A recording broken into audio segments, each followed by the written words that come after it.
शुक्ला जी, और कुछ स्टीरियोटाइप्स आपके दिमाग में मुसलमानों को लेकर? मुसलमान है तो जिहादी होगी, मुसलमान है तो जहरीली होगी, मुसलमान है तो बुर्का पहनेगी, मुसलमान है तो दबा लो, मुसलमान है तो हिंदू मुसलमान कर लो। ये पंडित शुक्ला यहाँ एबीपी न्यूज पर बैठकर ज्ञान देगा और हम सुनते रहेंगे। विक्रेता खान मैडम, कितना जहर भरा हुआ है, कितना जहर भरा हुआ है प्रसारण है आपके लिए। मतलब मैं रोमाना इसार खान हूँ तो मुझे जवाब देने के लिए आप खान मैडम और क्या विकृत इस्लामिक मानसिकता, आपने इस तरीके के सारे शब्द निकाले। सेंगोल जो है वो सरकार के अहंकार के प्रतीक के तौर पर लोकसभा में रखा हुआ है। और सर सेंगोल, मुझे लगता है दर्शकों को यह जानना चाहिए, जिसको अगर आप गूगल करें तो परिभाषित ये राजदंड के तौर पर होगा, और राजदंड जिसकी बिल्कुल साधारण परिभाषा, और जो गूगल पर जैसे ही आप टाइप करेंगे आपको वहीं पर ये साधारण परिभाषा मिल जाएगी। मैं पढ़कर सुना देती हूं।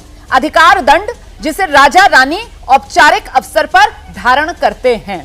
ठीक है, अब बताइए सर मुझे कि लोकतंत्र के मंदिर में इस राजशाही के प्रतीक की हमें जरूरत क्या है? राजशाही का ही प्रतीक धम्म चक्र भी है, राजा का ही प्रतीक था, तो अशोक चक्र हटवा ही दीजिए रोमाना जी। खान मैडम, बहुत अपराध है ये धम्म चक्र जो है बहुत बड़ा अपराध है। बौद्ध धर्म का प्रसार करवाया था धम्म चक्र के माध्यम से। अब आपने डिबेट की शुरुआत कर ही दी है सर, अब आपने शुरुआत कर ही दी है खान मैडम करके। इतना सम्मान देकर, कह दीजिए शुक्ला, इतना सम्मान देकर आपने शुरुआत की है। नहीं, मैं भी अब आपको शुक्ला जी कहकर ही जवाब दूंगी ना सर। बिल्कुल, मैं भी अब शुक्ला सर कहकर ही आपसे सवाल पूछूंगी सर। जब नेशनल एम्बलम पहले से ही है, और एम्बलम का अर्थ क्या होता है सर? प्रतीक। और नेशनल एम्बलम क्या है सर? अथॉरिटी और सॉवरेनिटी, मतलब अधिकार और संप्रभुता का प्रतीक। जब देश में पहले ही नेशनल एम्बलम है, अशोक स्तंभ के वो 4 शेर जब पहले से ही है सर, तो फिर इस सेंगोल की क्या जरूरत सर? अब मुझे बोलने दीजिए, जवाब दीजिए ना, मुझे बोलना है। खान मैडम प्लीज जवाब दीजिए। खान मैडम मुझे बोलना है जी, शुक्ला सर जवाब दीजिए।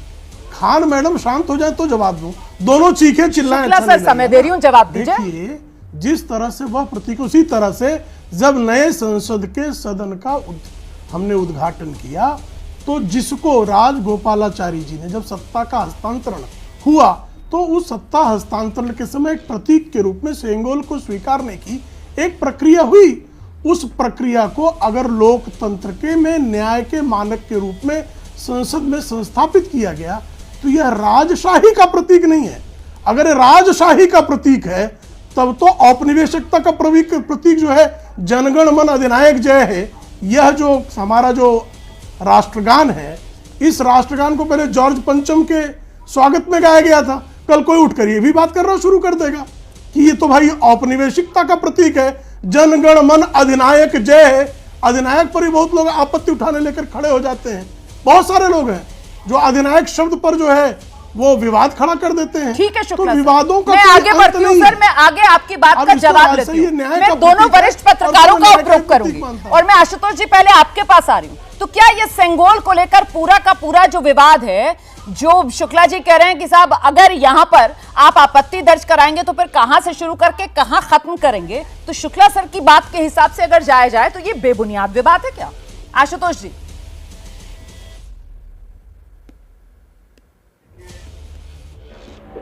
देखिए रोमाना जी, मुझे शुक्ला जी से बहुत सहानुभूति है। उनको एक ऐसे विषय पर डिफेंड करने के लिए बुलाया गया जिसको वो डिफेंड नहीं कर सकते। देखिए, ये पूरा का पूरा खेल मुझे लगता है कि विपक्ष के ट्रैप में सत्ता पक्ष फंसता हुआ दिखाई पड़ रहा। पूरे चुनाव की एकमात्र और सबसे बड़ा जो इशू था वो तो संविधान बचाओ। विपक्ष ने बहुत कामयाबी के साथ इस मुद्दे को लोगों के बीच में रखा, और इसी मुद्दे की वजह से भारतीय जनता पार्टी को उत्तर प्रदेश, महाराष्ट्र जैसे राज्यों में इनको बुरी तरीके से हार का सामना करना पड़ा। जो दलित तबका था, जो ओबीसी तबका था, वो इनसे थोड़ा छिटका, और इसी मसले पे छिटका। और ये मैं नहीं कह रहा हूं, हिंदुस्तान के जितने तमाम एक्सपर्ट हैं और भारतीय जनता पार्टी की अपनी जो रिव्यू कमेटी की बैठक के जो नतीजा निकला उसमें भी यही बात है जी। अब विपक्ष को खून लग गया है, और खासतौर पर समाजवादी पार्टी को यह बात समझ में आ गई है कि इस मुद्दे को जितना आप बढ़ाएंगे उतना ही दलित तबके के मन में और जो ओबीसी तबका है उसके मन में इस बात को भरा जाना चाहिए कि क्यों भारतीय जनता पार्टी की सरकार का विरोध होना चाहिए जी? क्यों ये सेंगोल का मसला, ये एक ऐसा मसला है जिसके माध्यम से जो संविधान को लेकर जो बहस है वो हमेशा जिंदा रहती है जी। और मुझे तो ये बात समझ में नहीं आती कि भारतीय जनता पार्टी के इतने प्रकांड लोग हैं, प्रवीण शुक्ला जी बहुत पढ़े लिखे आदमी हैं, कि क्यों आप इमरजेंसी के मसले को खड़ा करने की कोशिश करते, क्योंकि जब आप इमरजेंसी की बात करेंगे तो विपक्ष फिर उसको संविधान को लेकर आएगा। आज कोई इमरजेंसी के अंदर वोट देने वाला नहीं है, आज कोई सेंगोल के ऊपर वोट देने वाला नहीं है। हिंदुस्तान का जो दलित है, जो पिछड़ा है, वो इस बात को लेकर चिंतित है कि क्या संविधान बदला जाएगा, और वो संविधान जो बाबा साहब अंबेडकर का संविधान है। और अगर बाबा साहब अंबेडकर के संविधान को बदलने की बात होगी तो हिंदुस्तान का दलित और पिछड़ा उस पर रिएक्ट करेगा और बहुत मजबूती के साथ रिएक्ट करेगा। इसलिए मुझे लगता है मेरे ख्याल से आपने सारी परतें खोल के रख दी हैं, क्योंकि ये सेंगोल को लेकर जो पूरा का पूरा विवाद है वो किस तरीके से यहाँ पर संविधान को फिर से केंद्र में लाने के लिए है। ये तो शुक्ला सर, क्योंकि अभी पिछली बार कह रहे थे कि साहब ये लोकतंत्र में न्याय के रूप में आप देखते हैं, अब यहाँ पर आपने सुना शुक्ला सर, घनश्याम तिवारी जी किस तरीके से गिना रहे हैं कि क्यों वो इसको लोकतंत्र में न्याय के पर्याय के तौर पर नहीं देखते हैं, और ऐसे में वो इसको सीधे सीधे संविधान के अपमान के तौर पर, और संविधान जो कहता है उसके बिल्कुल उलट एक तरीके से वो ब्राह्मणवाद को बढ़ावा देने वाली उन तस्वीरों का वो जिक्र कर रहे हैं। इस पर जवाब दीजिए सर। वाह वाह वाह, खान मैडम जी जैसे जरा सा प्रोग्राम का नाम ले लिया तो आप अत्यंत क्षुब्ध हो गई थी। धीरेन्द्र कुमार जी ने ब्राह्मणवाद तक पर आ गए, जाति पर भी आ गए, अब गोत्र पर भी आ जाएं तो बहुत अच्छा लगेगा। सर धर्म बताने की शुरुआत तो आप ही ने की सर, जाति पर तो कर ही नहीं गई। धर्म बताने की शुरुआत तो आपने नहीं मैंने तो नहीं की, कोई बात मैंने नहीं की, कोई बात नहीं, मैंने नहीं की, मैंने नहीं जवाब दे दीजिए। की, सिर्फ प्रभुराम का नाम ले लिया गया तो खान मैडम कितना क्षुब्ध हुई थी, वो भाई उसी की बात कर रहा हूँ। धीरेन्द्र कुमार मुन्ना जी ने सिर्फ प्रभु रामचंद्र जी का नाम ले लिया तो खान मैडम भयंकर क्षुब्ध हुई। हाँ सर, मुझे बुरा लगता है, मुझे बहुत बुरा लगता है सर, ब्राह्मणवाद तक पर आ गई है। भगवानों का नाम मुझे भी बुरा लगने का अधिकार है, बुरा लगने का मुझे भी अधिकार है। हित साधने जातियों का नाम एक मुसलमान लेता है, मुझे बुरा लगता है, मुझे बुरा लगता है सर, जब पॉलिटिकल डिबेट्स में अपने फायदे के लिए प्रभुराम का नाम घसीटा जाता है, मुझे बुरा लगता है। बुरा लगने का अधिकार है, सिर्फ मुसलमानों को बुरा लगने का अधिकार नहीं है। हिंदू मुसलमान का राजा शुक्ला सर, पुरानी आदत, कोई बात नहीं। आइए पंडित जी, आइए ना पंडित जी, बात पूरी कीजिए, पूरी कीजिए बात पंडित जी। मैडम आइए, खान मैडम इस्लामी कट्टरता का इतना विकृत प्रदर्शन अच्छा नहीं है, अच्छा नहीं है, बिल्कुल अच्छा नहीं है। इस्लामिक विकृतता, खान मैडम, कितना जहर भरा हुआ है, कितना जहर भरा हुआ है प्रेम शुक्ला जी, मैं कहने के लिए मजबूर हो रही हूँ, और वो भी एक मुस्कान के साथ। मतलब क्या डिबेट चल रही है, और डिबेट को आप कहां से कहां ले गए सर, मतलब कहां से कहां आप इस डिबेट को ले गए।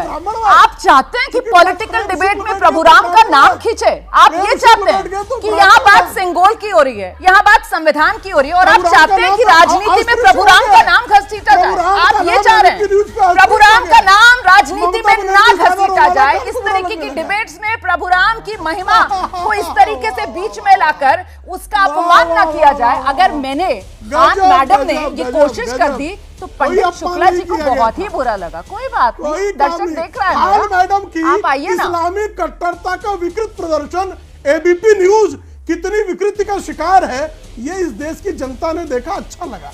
अब आइए मुद्दे की बात हम करते हैं। जवाब आदरणीय आशुतोष जी ने कहा, आदरणीय हमारे विजय त्रिवेदी, मैं उसी पर हूं मैं, खान मैडम अगर मुझे बोलने देंगी तो उसी पर हूं मैं। आदरणीय आशुतोष जी ने, आदरणीय विजय त्रिवेदी जी ने कहा भाई संविधान पर जो है बात होनी है, संविधान पर ही बात होनी है, और सत्यमेव जयते जिस भारत के संविधान का ब्रीद वाक्य है उस संविधान में असत्यमेव जयते को स्वीकारना, यह आशुतोष जी की शिक्षा है। आशुतोष जी कह रहे हैं आपातकाल का जिक्र मत कीजिए, आपातकाल में ही साहब संविधान को कुचलने का दुष्कृत्य तमाम पत्रकार एक वर्ग है उसकी आराध्या श्रीमती इंदिरा गांधी ने किया था। श्रीमती इंदिरा गांधी ने इस देश के संविधान को कुचलकर ही आपातकाल लगाया था, इसलिए आपातकाल का जब 50वां वर्ष प्रारंभ हो रहा है तो उसका जिक्र हम करेंगे। संविधान हम कोई परिवर्तित नहीं करने जा रहे, बल्कि जिस डॉक्टर बाबा साहब आंबेडकर ने संविधान में आरक्षण का प्रावधान जिस अनुसूचित जाति जनजाति के लिए किया था, उसमें समाजवादी पार्टी, घनश्याम तिवारी जी की पार्टी और कांग्रेस पार्टी जिस तरह से धर्म के आधार पर आरक्षण, मुसलमानों के लिए आरक्षण, मुसलमानों के लिए आरक्षण लादना चाहती है, उसके विरोध में हम खड़े हुए। चूंकि उसके लिए इन्होंने दुष्प्रचार किया, असत्य फैलाया, लेकिन असत्य जीतता नहीं है, जीतेगा सत्य ही। 240 सीटें जो हैं वो संविधानवादियों के पक्ष में खड़ी हैं और 99 सीटें पाने वालों के समर्थक चाहे जितना ना चले, लेकिन इस लोकतांत्रिक पंडित शुक्ला जी, सॉरी प्रेम शुक्ला जी नहीं, पंडित शुक्ला जी, कितना आसान है आपके लिए। मतलब मैं रुमाना इसार खान हूँ, तो मुझे जवाब देने के लिए आप खान मैडम और क्या विकृत इस्लामिक मानसिकता, आपने इस तरीके के सारे शब्द निकाल लिए अपने शब्दकोश से। अरे सर, आशुतोष जी के लिए भी तो कुछ 2-4 शब्द निकालते ना, वो भी सुन रहे हैं, वो भी मुस्कुरा रहे हैं आपकी बात सुनकर, वो भी जवाब देने के लिए व्याकुल हो रहे हैं, है ना। उनके लिए आपने लेकिन कुछ नहीं निकाला सर। मुझे अफसोस है कि आपके शब्दकोश में से उनके लिए कुछ अच्छे अलंकृत शब्द नहीं निकले सर। अगर निकलते तो अच्छा लगता, थोड़ा सम्मान उनको भी दिया जाता। ठीक है, आ रही, कोई बात नहीं, कोई बात नहीं। पंडित शुक्ला जी, कोई बात नहीं सर, कोई बात नहीं सर, हम तो रोज मिलते हैं सर। मैं तो नहीं, मैं तो कह रही हूँ कि उनके लिए भी थोड़ा सम्मान निकालिए ना, ठीक है ना।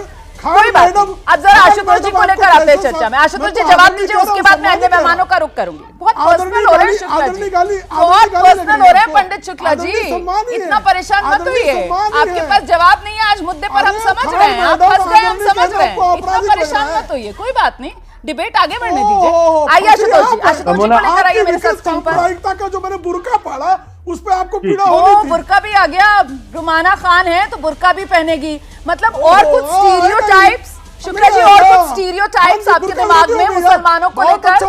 मुसलमान है तो जिहादी होगी, मुसलमान है तो जहरीली होगी, मुसलमान है तो बुर्का पहनेगी, मुसलमान है तो दबा लो, मुसलमान है तो हिंदू मुसलमान कर लो। ये पंडित शुक्ला यहाँ एबीपी न्यूज पर बैठकर ज्ञान देगा और हम सुनते रहेंगे? नहीं, हम भी पलट कर बताएंगे, बेनकाब करेंगे पंडित शुक्ला को कि मुसलमान होना इस देश में कोई गुनाह नहीं। मैं गर्व से कहती हूँ कि मैं हिंदुस्तानी हूँ और मैं गर्व से कहती हूँ कि मैं हिंदुस्तानी मुसलमान हूँ। पंडित शुक्ला मुझे नहीं बताएगा कि मैं क्या पहनूंगी क्या नहीं पहनूंगी। पंडित शुक्ला गर्व महसूस कर सकता है किसी महिला का बुर्का तार तार करने में, लेकिन मैं इस हद तक नहीं गिरूंगी। पंडित शुक्ला को बहुत अच्छा लग रहा है किसी मुसलमान को ये कहते हुए कि मैं तुम्हारा बुर्का तार तार कर रहा हूँ, लेकिन मैं इस स्तर तक नहीं गिरूंगी, मैं इतना नीचे नहीं जाऊंगी। पंडित शुक्ला, कोई बात नहीं पंडित शुक्ला, कोई बात नहीं पंडित शुक्ला, कोई बात नहीं पंडित शुक्ला। अब आशुतोष जी को लेकर आइए। हो गया इनका, हो गया इनका, ये हिंदू मुसलमान से आगे नहीं बढ़ सकते, हो गया इनका। ये मुसलमान, बुर्का, जिहाद, विकृत मानसिकता, इसके अलावा इनके पास कुछ है ही नहीं बोलने के। आपने टेम्पर नहीं मिलता, अगर आपकी जगह मैं होता तो मैं जरूर टेम्पर लूज करता। You should be complimented for that. Thank you. दूसरी बात, और इतिहास इस बात को याद रखेगा कि आपके साथ भारतीय जनता पार्टी के एक प्रवक्ता ने किस तरीके से आपके धर्म के नाम पर आपको अपमानित करने की कोशिश की और आपको बदनाम करने की कोशिश की, आपको प्रोवोक करने की कोशिश की। ये डॉक्यूमेंटेड हिस्ट्री में जाएगा, ये लोग याद रखेंगे इस बात। और मैं एक बात और कहना चाहता हूं, जो बाबा साहब अंबेडकर ने कही थी, ये कब होता है? बाबा साहब अंबेडकर ने कॉन्स्टिट्यूएंट असेंबली की में जब आखिरी भाषण दिया था, उसमें उन्होंने कहा था, और ये विकृति क्या है जो अभी आपके चैनल पे मैंने देखी है, वो क्या है? वो कहती है, bhakti in religion may be road to the salvation of the soul, but in politics bhakti or hero worship is a sure road to degradation and to eventual dictatorship. यानी धर्म में जो भक्ति है वो आत्मा के मोक्ष की तरफ लेकर जाती है, लेकिन राजनीति में जो भक्ति है, जो हीरो वर्शिप है, जिसका प्रदर्शन आपके यहां भी दिखाई पड़ा, वो अंततः विघटन की तरफ लेके जाता है और तानाशाही की तरफ लेके जाता है। और मैंने अरुण जेटली, सुषमा स्वराज, नरेंद्र मोदी जैसे बहुत बड़े बड़े नेताओं के साथ टीवी डिबेट में हिस्सा लिया है। एक भी ऐसा इंसिडेंट नहीं है जब इनमें से किसी भी एक शख्स ने किसी एंकर या मेरे साथ कभी बदतमीजी से बात किया हो या कोई ऐसी छोटी ओछी बात कही हो जिसकी वजह से कभी तकलीफ हो। ये बात आपने बहुत अच्छी कही दुर्भाग्य है। और मुझे ध्यान आ रहा है कि अभी इस बार 24 चुनाव में मुझे भी ये सौभाग्य मिला कि मैंने भी देश के प्रधानमंत्री नरेंद्र मोदी का इंटरव्यू किया, और वाकई में सर उनका इंटरव्यू करके मुझे भी इतनी खुशी हुई कि इतने सम्मान के साथ किसी पत्रकार के साथ बात कैसे की जाती है। वो देश के प्रधानमंत्री नरेंद्र मोदी से जब मैंने बात की तो मुझे इस बात का एहसास हुआ, और इसीलिए कई बार अफसोस भी होता है कि जब बीजेपी के प्रवक्ता यहाँ पर आते हैं और उन्हें लगता है वो ढके छुपे अंदाज में इस तरीके की बातें कहकर चले जाएंगे और वो बेनकाब नहीं होंगे, जबकि वो खुद ही बेनकाब हो जाते हैं। जिस तरीके के वो हिडन एजेंडे लेकर आते हैं और जिस तरीके की बातें और जिस स्तर की बातें आज प्रेम शुक्ला जी ने की हैं, हम तो हाथ जोड़ के प्रेम शुक्ला भाई बोलती हूं मैं इनको हर बार। अब आज इन्होंने मजबूर किया कि मैं इनको पंडित शुक्ला बोलूं। कोई बात नहीं, न्यूज़ को हुआ क्या भाई? कोई बात नहीं, आप जाकर आज ये डिबेट जरूर देखिएगा। सिंगोल पर हम यहाँ पर चर्चा कर रहे हैं। शक्ति यादव जी, मैं आपसे जानना चाहती हूँ कि अब ये लड़ाई आगे कहां तक जाएगी, क्योंकि संसद का सत्र तो खत्म हो जाएगा, तो क्या इसको अब आगे लड़ाई को सड़क पर भी लेकर जाया जाएगा? क्या सिंगोल को संसद से हटवा कर ही मानेंगे आप लोग? क्या इसके लिए कोई कानूनी विकल्प पर भी विचार किया जा रहा है? शक्ति यादव। रोमाना जी, सबसे पहले देश संविधान से चलेगा और संविधान की रक्षा के लिए इंडिया गठबंधन के लोगों ने जनमानस तक जाके अपनी बातें रखी। देखिए, मुझे आहत थोड़ी हुए, कभी ये लोग हिंदू मुसलमान से आगे, बुर्का से आगे जाते नहीं जब हम संविधान की बात करते। चंदन उग्रता का प्रतीक नहीं है। अगर चंदन उग्रता का प्रतीक है तो एक बड़ा सवाल खड़ा हो जाएगा सामने। अगर हम चंदन लगाते हैं तो शीतलता के लिए लगाते हैं, उसके अंदर उग्रता आ जाए तो अच्छी बात नहीं है। फिर भी आपने एक सारे चीज़ों को बचा कर रखा है, इसलिए मैं आपको धन्यवाद देता हूँ रोमाना जी। आपने कभी लूज नहीं होने दिया अपने टेम्परामेंट को। एक बात जानिए, देश संविधान से चलेगा और संसद विमर्श का जगह है और विमर्श पर तानाशाह नहीं थोपी जा सकती है। और लोकतंत्र का मंदिर है, संविधान की प्रतियां अगर लगती है सदन संसद के ऊपर तो सम्मान बढ़ेगा, क्योंकि हम संविधान से देश चलाते हैं, संविधान की बात करते हैं, बाबा साहब की बात करते हैं, हम उसकी आत्मा की बात करते हैं, धर्मनिरपेक्षता की बात करते हैं, हम राजदंड की बात नहीं करते हैं। राजदंड का कोई स्थान लोकतंत्र के अंदर में नहीं है। अगर इसको बला संविधान की प्रतियां सदन के ऊपर लगेगी तो लोकतंत्र का और लोकसभा का दोनों की महत्ता बढ़ेगी।